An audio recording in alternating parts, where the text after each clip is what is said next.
The Man on Platform 5 by Robert Llewellyn. Read by Chris Barrie. Side 1.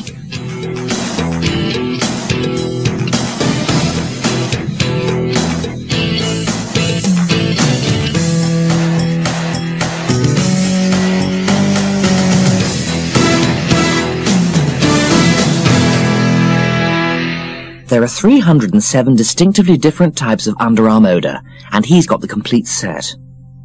Gresham Hollingford laughed quietly at her own ingenuity and flicked a few pages of a magazine. The victim of this insult stood only a few feet away, saved from the cruelty of the barb by stout virgin rail double glazing. Owing to reflections caused by the bright March sunshine, the victim was unaware of the presence of 3 women staring at him as if he were an exhibit in a zoo. "He doesn't look dirty, poor thing, just a bit dull," said Gresham's half-sister Euphemie Betterment. "Anyway, what on earth is he doing?" "Train spotting," said Christine Hanks, the third and worst-dressed member of the party. The man they were staring at on the platform of Milton Keynes Station was holding a Sony TR200 Hi-8 camcorder. Gresham knew that much. Colour viewfinder, NiCad batteries, autofocus, power zoom, and a very ingenious clip-on bass unit to use during editing. He wore tinted glasses in vaguely Easy Rider-style frames, and a beige quilted car coat with a Velcro fastening strap below the chin. Gresham's brow creased as she stared at the shoes. They were repulsive. What a sad, sad spectacle. Gresham turned back to a copy of Premiere magazine. The very flattering picture of her, sitting on a folding canvas director's chair, her name embroidered across the backrest in red and gold, had made her month. "Train spotters," said Christine. "More of them." She was staring at a platform in the other direction.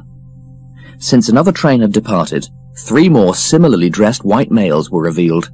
One, a heavily built fellow wearing stretch fabric training slacks and a white vest, was laughing uproariously. "Imagine that on top of you," said Gresham. "Please, Gresh," said Euphemie. "He can't help it." There was a near painful click as the train's public address system came on. A moment's silence as all the passengers looked up at the ceiling of the carriage, and then, "Ladies and gentlemen, we would like to apologise for the present delay, which is being caused by a minor engine malfunction." "Oh, brilliant," said Gresham. "I didn't even want to go to this meeting, and now I'm going to be late." "What's your meeting about?" Christine asked innocently. Gresham stared at Euphemie with an expression of genuine shock on her face. "She really doesn't know who I am, does she?" And she flopped the copy of Premiere magazine open at the right page in front of Christine. Uncle Roger, her first feature starring Richard E. Grant and Nona Wilfred, looks set to launch Gresham Hollingford, 28, on the fast track to becoming Britain's #1 woman director. "Why do people like that always carry bags across their shoulders?" pondered Euphemie. The man they had been watching was now looking at a slow-passing goods train. His car coat was now more rucked up, the strap of his shoulder bag twisting the material around his body. "So," said Gresham. "So it's just weird, isn't it? I was just pondering what made them like that, nerdy, anoraki, sort of sweaty, bad haircut men. Is it universal? Could you find men like that in America, in Germany, China, you know? They're so strange. How did they turn out like that? That's all I'm asking." Gresham slapped her hands down on the table. "I don't believe you're still droning on about him. His hair is a disgrace, but he really is quite nice looking. How you could find anyone so totally dull as that man in any way interesting is utterly, right, utterly beyond me." "You shouldn't judge people on appearances," said Christine harmlessly. "Yes, you should," snapped Gresham. "That is exactly how you should judge them. He probably works in a park, raking up leaves and dirty magazines, sitting in his shed with his thermos of tea, watching little kids play on the swings. He's a sad act, Euphemie, a tosser." "You can be so loathsome, Gresh." "You talked me into coming." "I just thought it would be nice to go on a train together. Nice. Yes, it would be nice. I let you talk me into catching the bollocking train instead of flying, and then the damn thing breaks down in Milton Keynes. Not in a pretty valley with cows in a field, but Milton Keynes. It's not that bad, said Euphemie. At least you don't have to live here. Not like him. She nodded towards the train spotter. Look, people are born like that. It's genetic. His dad was probably a train spotter. They have no hope. They have no drive, no ambition like we do. He's a wanker. Laugh at him. That's what he's there for. Oh, that's awful, said Christine. Gresham turned on Christine. You're right, Feemy. She actually does sound like Larry Grayson sometimes. And you sound like a concentration camp doctor. How dare you take away people's dignity with such high-handedness? You really are a prize bitch. Tell me about it, said Gresham with a big smile. All I'm saying, sighed Euphemie, is that that man out there has hope. I really believe that.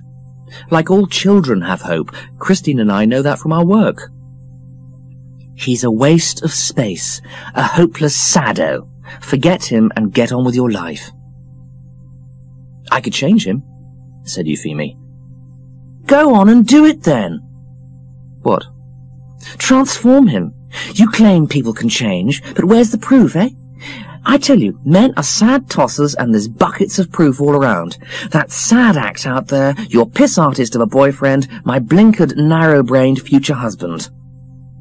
Christine laughed. You judge everyone so harshly, don't you? I dread to think how you see me. Her smile was short-lived. Gresham turned and looked her up and down. Lower middle class with a half-baked education, a smattering of useless qualifications, and a hopeless romantic dream that you'll meet a nice man one day and have a family. I imagine you keep cats. Christine was silent. They looked out of the window at the man who was now changing a battery on his camcorder. A prime candidate, said Gresham. He's all yours. Transform him into a relatively attractive man. If I had the money, I could do it. The money? Yes, to buy him some clothes, get him a haircut, spend time talking to him. Oh, bloody hell, it would take money, would it? Is that all? Laughed Gresham. Time, understanding, patience, and some money, yes, that's all.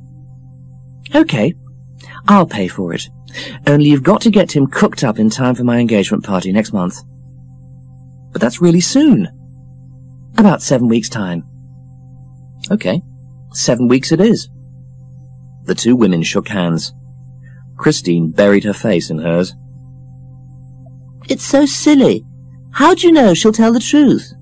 Even if she falls in love with him, she won't admit it, and you'll have to spend all the money for nothing. Oh no. She'll tell me, won't you, Gresh? I'll be painfully honest, don't you worry.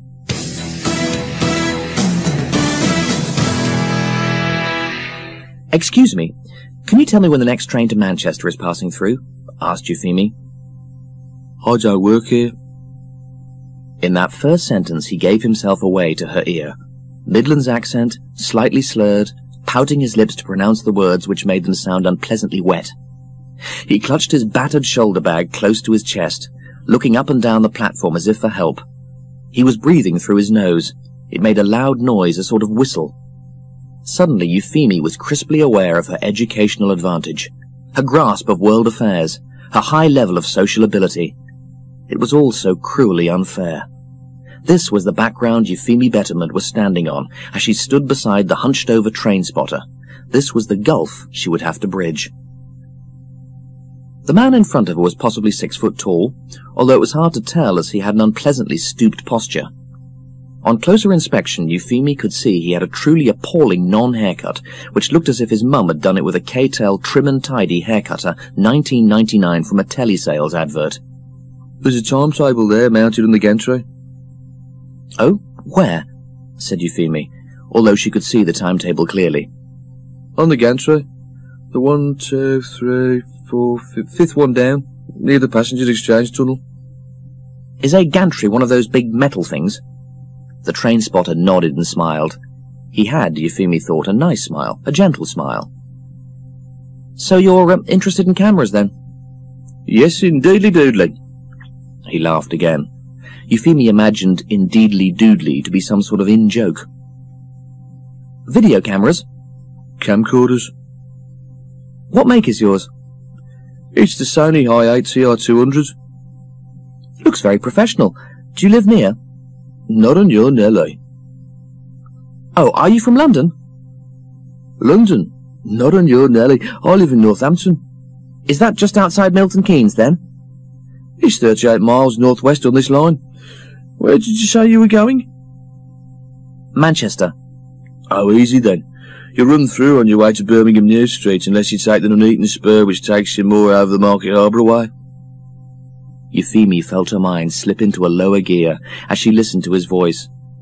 There was something about the monotonous delivery which made her back relax and her forehead feel fuzzy. She had never met anyone before who didn't try to be stimulating. She wanted to get away, leave this dull man on this dull train platform and find something bright to look at, something that smelt sweet and rich. Have you been to London, then? Yes, indeedly, many a time. I've been up for various exhibitions, model exhibitions, top ones in the country, railways, cars, planes. Model railways. How could it be true, Euphemie thought? She was looking at a grown man. What work do you do? Deputy manager dry goods, Besco on the Wellington Road. Are you married? Married? Not likely. I can't with my mum. What's wrong with your mum? She's got arthritis. Do you still live with her? Of course. So, you live with your mum, you come train spotting on Milton Keynes train station on your day off from working in a supermarket in Northampton, and you go to exhibitions of train sets. Model railways. Euphemie grabbed the train spotter by the arm and pulled him along. I'll buy you a cup of tea. I've got something I want to talk to you about. In the Casey Jones Burger Bar, the train spotter blew on and supped his paper cup of tea noisily. Euphemie found out that his name was Ian, and he lived in a terraced house with his mother Doreen. She was 77, Ian was 31. Why do you want to know all this? Euphemie improvised. I'm a journalist. I'm writing something about men like you. He looked at her card for a moment. You, Pooh, he, me, Betterment? Is that really your name? Yes, it's pronounced Euphemie. What's your second name? Ringfold. Do you mind if I get a shot of you in my camcorder? If you must. He checked in his viewfinder, absorbed by the camcorder and seemingly unaware of Euphemie's stare. You can find me website here, he said, writing with a very short ballpoint pen on a tissue napkin. I don't understand, said Euphemie, looking at the hieroglyphics. It's me website on the net. Something, glimpsed out of the corner of her eye, made her jump. It was the train, moving. Call me! She dashed across the platform, her long coat billowing in the rush of air. The train was moving slowly as she ran along beside it. The guard opened the door for her and helped her in. She tumbled on the floor as she leapt aboard. I really shouldn't do this, miss. I could lose me job. I'm very glad you did, though. She gathered herself together and started to rise, only then seeing the slender, tapered ankles of Gresham Hollingford, who was standing, arms folded, looking down on her with the nearest thing to pity she could muster. Looks like you're on to a winner this time, Euphemie.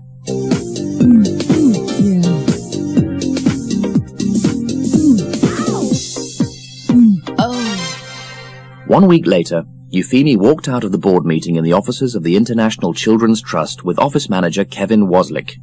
Can I have a quick word? She said.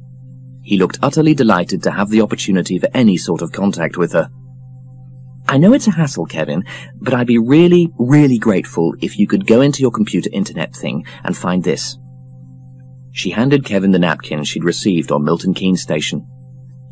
No problem? Oh, that's so nice of you. She had to suppress her dislike for his bright red hair and freckled skin. It didn't mean anything, and she shouldn't judge people, but Kevin Waslick looked like a sex offender to her. He sat down at his large desk by the window, and Euphemie watched his skin-blemished small hand move the mouse around on a mat that displayed a picture of Wallace and Gromit. Now, let me see. Kevin looked at the letters written neatly on the tissue, He didn't seem aware of Euphemie's internal war. "So what do we do?" asked Euphemie. "Well, I could log on and see what his website is all about." "Welcome to Trains, Lies and Videotape," read the neat banner headline across the top. "Uh-oh." "What?" "Who is this guy? Mr. Super Nerd?" I know, it's dreadful. What's all that writing below the picture about?" They read it together. "Welcome to Ringfold World, the most famous site on the web for trains, lies, and video JPEGs, MPEGs, and sound files. Warning, journalist Babe on the loose wants to interview spotters. Way hey the lads!" The background changed until there was a mostly dark screen. In the centre appeared a small colour picture of Euphemie. "Oh my God!" "Please be quiet." "It's you." "Please, Kevin." Well, journalist Babe. How do I write to him to tell him to remove that awful thing?"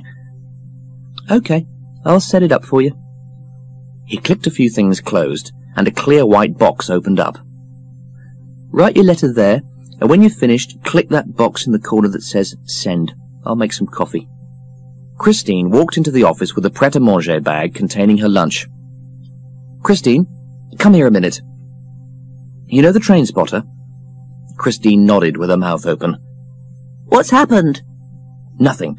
I just don't want you to say anything to anyone, okay? Ever. Please." "I won't. Have you stopped then?" "Stopped? No, of course I haven't stopped. I haven't even started yet. Surely you can see how important it is. You saw how rude and arrogant Gresham is." "Yes, I did. She's awful." Christine then returned to her desk and concentrated on her enormous lunch. Euphemie typed, "Dear Mr. Ringfold, I would like to meet you to continue our discussion. Can you catch a train up to London for an all-expenses-paid lunch?" She clicked on the send button as Kevin had instructed, and the letter disappeared. Euphemie looked at the screen in bewilderment. She started to ponder about learning to use a computer herself when a message popped up on the screen. "You have email. Do you wish to read it?" There was a yes and a no button below the message. She clicked yes. "Dear Euphemie, I can make Tuesday as in my night shift Monday. Meet at Euston 12:15, platform 5. Send confirmation to iRingfold at online.rednet.co.uk. Euphemie had to read the note a few times. It really was a reply to her letter. She checked her watch, 3:15 in the afternoon. He had to be sitting at his computer, nothing else to do but reply to her letter immediately. Why was she having anything to do with him? Everything in his life was so dull. Who cared which platform the train arrived on? How could he begin to know such a thing? She looked up to see Christine munching her third almond croissant.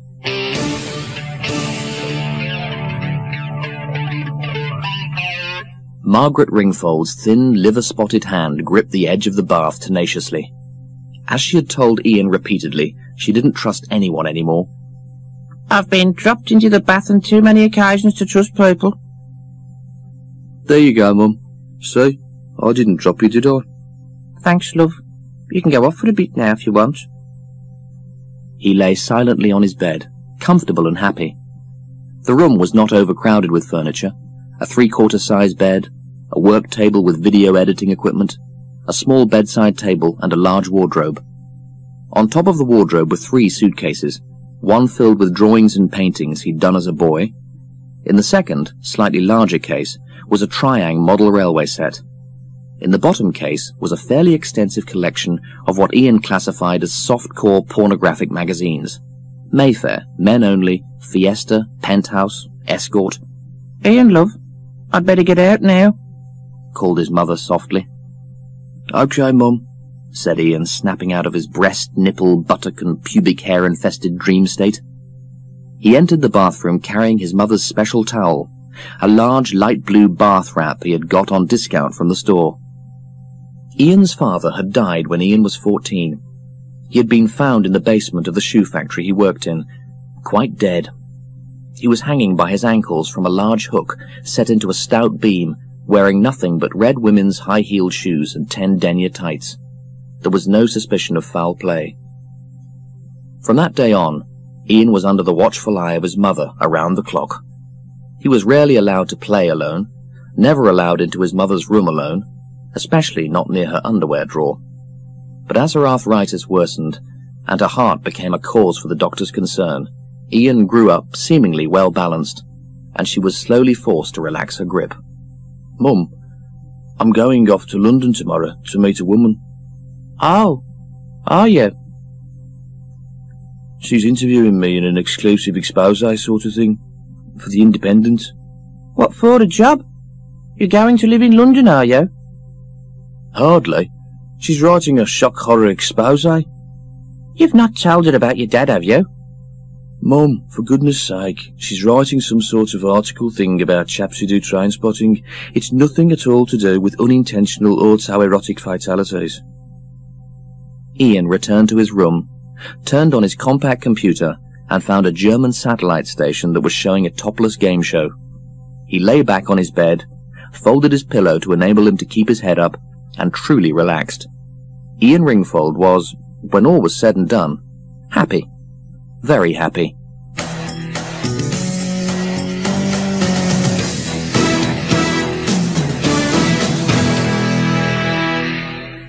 Tuesday afternoon at 12:15, as arranged, Euphemie was standing by Platform 5 at Euston Station. Feeling very unsure of herself, she was prepared to run the moment she saw Ian if she decided she couldn't cope. Her pre-planned escape route was to dive into the ladies' toilet off the main hall and lock the door, ring Christine on her mobile, and give up the whole project. After a while, a tall man started to emerge from the dowdy-looking crowd. It was Ian Ringfold, and he was wearing a suit, collar and tie, and was carrying a small holdall hooked over one shoulder, not across his chest. "Hi there," he said, a little out of breath. "Let's go for lunch." "Okie diddly doodly." "Are you terribly tired from your night shift?" "No, I'm used to it. I'll get back at 5:30, go straight to sleep. Mum wakes me at 11 usually." The word mum had made Euphemie's heart skip into a new rhythm. He lived with his mum. He worked in a supermarket. He actually was one of those men who hung around the swings in the summer and looked at children. He must be. The taxi pulled up outside the Pacific restaurant just off Piccadilly Circus. Euphemie had wanted to impress him. She thought the Pacific fitted the bill. Big, noisy, young, energetic, and usually with a smattering of celebrities. A smartly dressed Australian man with a sleek ponytail showed them to their table. "That's Toby Norton," said Ian suddenly. "That's Toby Norton from Brownhill Avenue." Euphemie looked around. "I think it might be, yes." "Hang on a minute." He fished around in his bag and pulled out a camera and a small book. "Won't be a tick." The actor smiled flatly, signed the book, and then Ian gave his camera to one of the men by the bar and posed next to Toby Norton as the flash went off. Euphemie stared at him with her mouth open. She had never, even at the hands of Gresham, been so utterly humiliated. "Why did you get that man's autograph?" "To add to the collection. I've got about 800. "Who, soap actors?" "Well, yes, and sportsmen, car designers, comedians. I've got Bill Gates, Microsoft Supremo. I've also got, and this was a bit of a coup, Nicholas Negroponte, who some would claim to be the man behind the internet." "And what do you do with them once you've got them?" "Collect them." "Ready to order?" asked a young Australian girl with slick-back blonde hair. "I'm having the chef salad," said Euphemie. Ian studied the menu very intently. Do you do a sort of chicken and mushroom pie?" "We have the chicken tarragon envelope with deep-fried goat's cheese." "Goat's cheese? Ah, yuck city. What about a big steak?" "We do an entrecôte de boeuf." "OK, I'll risk it for the biscuit." "And a large bottle of mineral water." Euphemie mimed the size of the bottle. "Coke for me, thanks. Unless you've got Fanta." The waitress shook her head and took the menu away.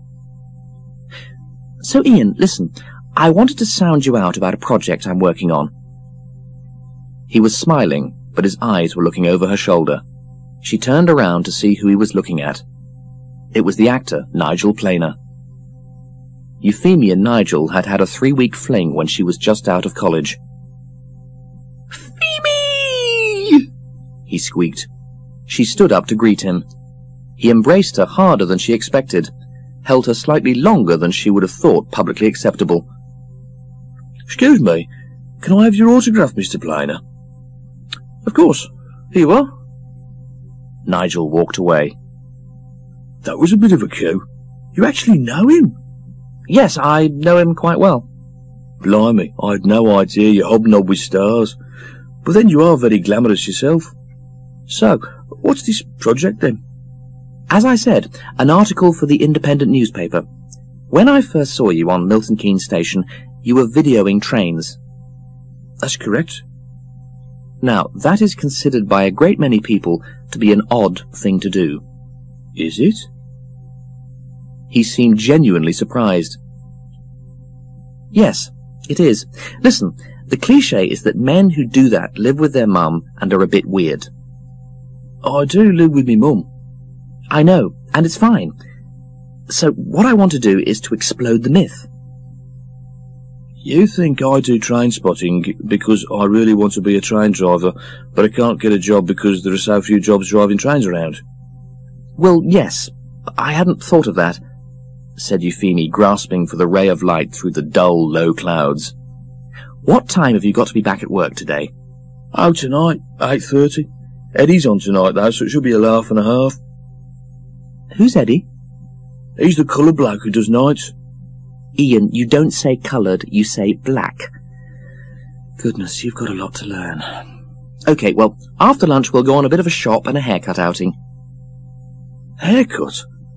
I've only just had this done. Who did it? The council? That's a Llewellyn Clary line. Do you know him? Euphemie's hopes were raised. He'd heard of Julian Clary. Your hair is so powerfully dull it almost hurts to look at. She cut her losses and got Ian out of the Pacific restaurant as soon as she could. She was impatient with him as she walked him around to Old Compton Street and finally into the basement premises of one of the most exclusively hip, young, trendy, cutting-edge hairstylists in London. She wanted to push him further into fashion and then reel him back. She had to. He was lagging so far behind to start with. Bert walked towards them. Hi, Feemy. How's it hanging? Got a bit of a job for you, Bertie boy. What is he, a stalker? Ian was guided to a chair by Bert, as if he were a sack of overdue refuse. Hi, I'm Bert. I'll be cutting your hair today. Can you do anything? Asked Euphemie. I can try. Who did this to you, the mafia? The finished haircut caused quite a stir in the trendy trimmery. It's fantastic, said Euphemie, almost wanting to embrace Ian. Don't you think it looks great? It looks wet. Mum hates me going out with wet hair. As they climbed the wooden stairs back onto the street, Ian's mouth was stuck in full open position. 45 quid for a haircut. I can't believe you just gave them 45 quid to make me look like a cheap pop star. Euphemie stopped in her tracks. Is that what you think you look like? It looks like he belongs to someone out of Take That or Boy's Home. I'm amazed that you've even heard of Take That. Of course I've heard of them. Mind you, I think 99% of the music is rubbish, especially all the coloured stuff. You mean black music? Oh, don't tell me I've got to like that awful noise to be one of your contemporary man-type personages. They walked in silence for a while, Ian's eyes darting towards the shop windows containing pornographic videos. That man was a woolly woofter, wasn't he? I beg your pardon, said Euphemie. The hairdresser bloke, Bert, a woolly. I assume you mean he was gay? Why, hey, bend down and fill me cavity. Euphemie stopped. I'm sorry, Ian, this really has to stop now. Black and gay, not coloured and woolly woofter. Black and gay. They walked down Piccadilly and turned right at New Bond Street and stopped finally at DKNY, the huge, imposing high fashion store. We're going to buy you a suit. I've already got a suit. No, that's not a suit. That's a tragedy, said Euphemie. Yeah, but this place is wrong. It's teenagers' clothes. OK, we'll try somewhere else. They crossed the street, and just as Euphemie's spirit was beginning to stare down the hole of despair, She spied the Donna Karen shop. "Aha, of course, Donna Karen," she said as they dodged traffic to cross the road once more. "This isn't like DKNY at all, do you understand?" They walked towards the entrance. The door was held open for them by a large security guard. "Blimey, what is this place, a bank?" "Follow me, and please try not to be too embarrassing." Once down in the menswear section of the store, Euphemie looked around with a sigh. Her eye was caught by a simple, beautifully cut dark suit. "Quite nice," said Ian. He nervously fingered the security tag and price label. "Gordon H. Bennett, look at that." Even Euphemie's heart skipped a small beat. £1,200. "It's perfectly all right, it's all on expenses." Eventually she got him to try on the suit with a dark blue shirt. Ian stood before them, a different man. If you could ignore the grey shoes, Euphemie thought, which was admittedly difficult, the transformation was staggering. "It doesn't feel right. It's not really me, is it?" "I think it is." "Everyone will look at me and think, I bet he thinks he's someone." "You are someone." "No, I'm not." "Ian." "It's better that way. I never wanted to be anyone." "Everyone wants to be someone, and everyone is valuable, important." "Why can't I just carry on the way I was? What's so wrong with what I wear? It can't be that important." "It's not," said Euphemie, running her hands through her hair in an effort to quell the wave of tension that washed over her. He could blow it. He could refuse. She was going to have to work hard. With a relatively short walk along Bond Street, they arrived at the Russell and Bromley shoe store. Euphemie chose a pair of shoes that looked similar to those worn by Jonathan Ross in an old copy of Hello she'd been looking at. "They are fully lined," said the assistant. "I should jolly well think so for 225 quid. He stood up in the shoes. They made him taller, made the suit look wonderful, but he walked in a most ungainly manner. He spoke discreetly. "I don't think they're worth the money. We should go to the Tricker's shop on Jermyn Street." "How do you know about Tricker's shoes?" "My dad worked in the Tricker's factory once in Northampton. Mostly he worked at Alan McAfee's, but they went to the old wall yonks ago." "Try not to say yonks." Euphemie was attempting not to get annoyed. "Your dad, is he retired?" "No, dead. He died when I was 14. "Let's go to Tricker's then." The Tricker's shoes, a black lace-up derby ankle boot, were easily purchased and looked wonderful. They cost £180. "Now, these make sense." "Okay, you don't look altogether too bad," said Euphemie as they wandered along Jermyn Street. "Now the real work begins."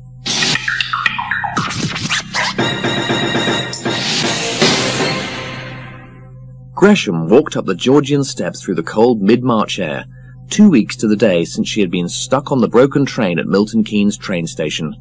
"Hi, Gresh, your sister just rang," said Sally, the receptionist for Allied Fountain, a worldwide film distribution and entertainment company. "Half-sister, what did the sad bitch want?" "She wants to bring someone to your engagement party. She wants you to ring her." "Christ, you don't think she's bringing the train spotter?"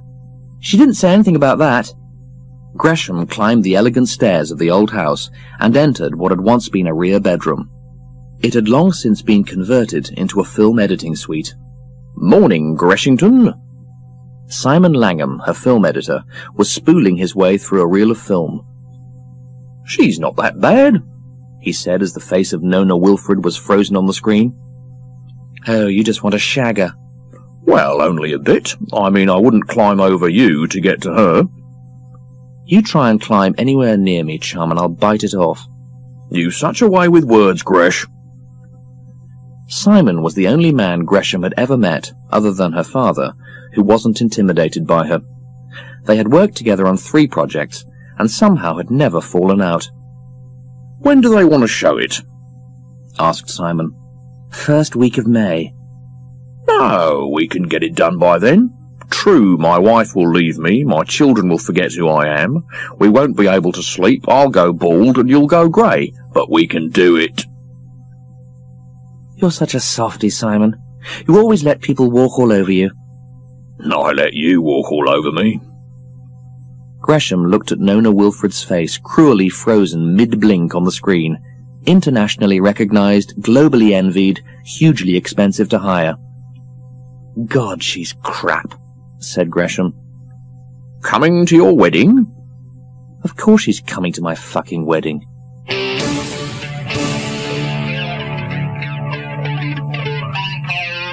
"We are basically, as you can see, in big trouble," said Sir Peter Adelphi from his chair at the end of the low table. It was the regular monthly board meeting of the International Children's Trust. Euphemie knew it didn't need a spin doctor to explain the figures. Funding had been on a slow but steady increase, and suddenly, in November 1994, there was a massive and calamitous drop. "I know everybody is opposed to the idea of a benefit," said Annie Pinnock, "but I've been checking, and there are actually a lot fewer around at the moment." "What do you think, Euphemie?" asked Sir Peter. "If we could time it right, get the right combination of names on the bill, it could be the gig of the year." "There's nothing opening, nothing big, no other benefit on the night of Tuesday the 5th of May?" Everyone looked through their diaries. It looked good. "The 5th, then," said Sir Peter, after lengthy, and to Euphemie, pointless discussions. "I'll be there." They had actually made a decision at last. It was down to Euphemie to get the whole thing off the ground. Kevin Waslick turned around to look at her. "How was the train spotter?" "Sorry?" "Your internet mate." "Oh, he's fine. Looks like you've got a message from him." Euphemie got up and looked at the screen. "I will be on 4:15 train today, as get off work early. Gets in at 5:20 p.m, Ian." Oh, bloody hell, that's just what I need. Euphemie checked her watch, grabbed her coat and left the office. She ran past the long row of elegant Georgian townhouses that faced Highbury Fields. Although it was mid-March, the trees still gave no indication that spring was near. She caught the tube from Highbury Station to Euston, ran up the escalators and across the concourse to Platform 7.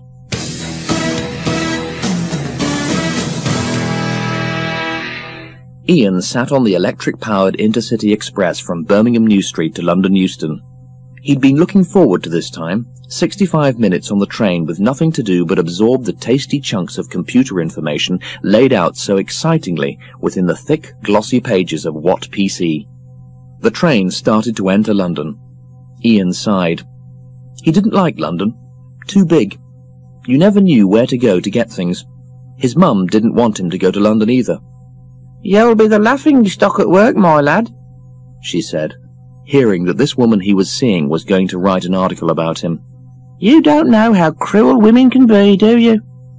His eye was drawn back to the Evesham Micro Power Tower, a super-fast 240 MHz computer with a 2 gig hard drive, 16 megabytes of RAM built in, and video in-and-out facility.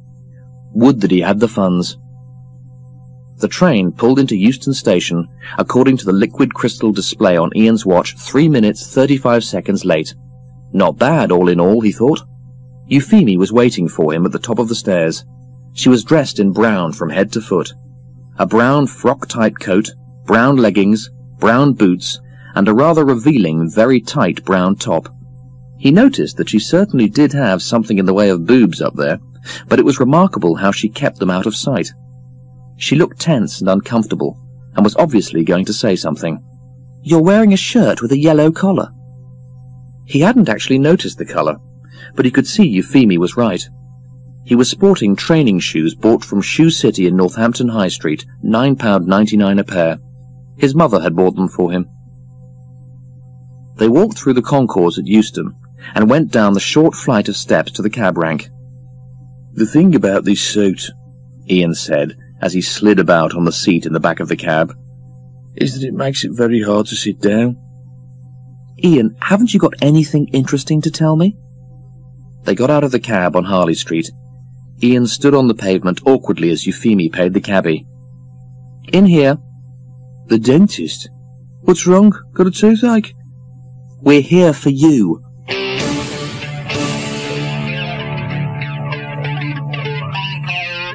Ian lay in the dentist's chair obediently as Tom de Groot undertook a close inspection of his mouth. "Is there anything you can do about that gap? asked Euphemie. Well, a bridge cap is about the only answer. Cost a few bob there. Price is no object. How long would it take? Half an hour later they emerged from the dentist. The temporary caps felt like dry chalk in Ian's mouth, and the dentist had given his teeth such a brutal cleaning that he felt as if he'd been chewing Brillo pads all afternoon. "Your teeth are really nice," said Euphemie as they climbed into another taxi. Within 3 minutes they pulled to a halt beside a church building set back from the road. "Why have we come to a church?" "It's a gym, one of the nicest gyms in London. Come on." The aisle of the church had been converted into a very swish multi-gym. Hugely well-built men were slowly moving around, straining as they exercised with vast dumbbells, barbells, and mechanical pulls. "Jake," said Euphemie, "this is the Ian I told you about." Hi, Ian, said Jake, in a voice an octave higher than one might expect of a man his size. Okay, if you want to get your togs on, the changing rooms are downstairs. Jake worked every muscle in Ian's body, although not for long because they didn't last long. The crunch came when he attempted the crunch. Ian lay on his back, knees raised. Jake held down his feet. Come on, try again. Great, that's 2. Only 48 more to go. In between the stomach-crippling exercises, Ian caught glimpses of Euphemie in another room. She was wearing what looked like a swimming costume with tights underneath. She was jumping up and down on a plastic box with about 20 other women.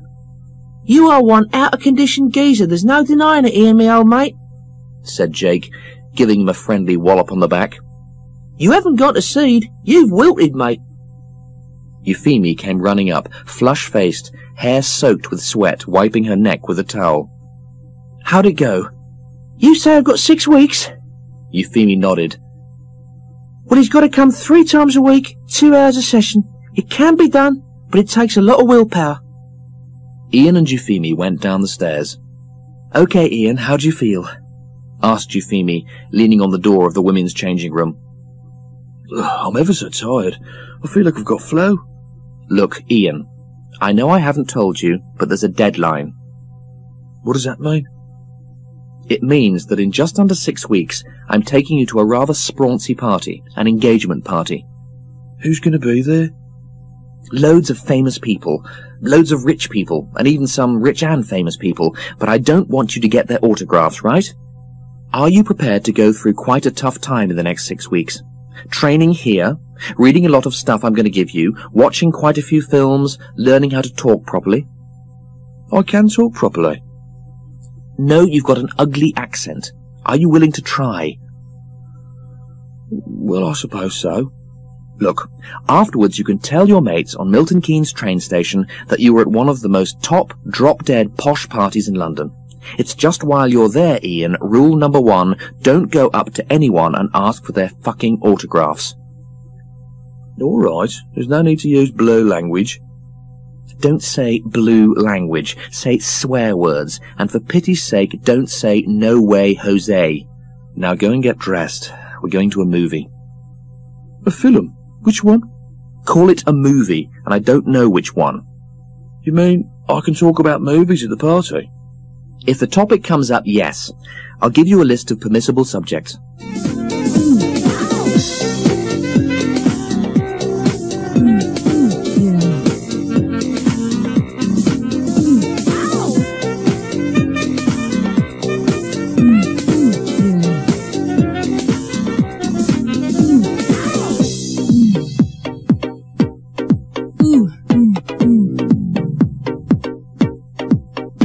Yeah.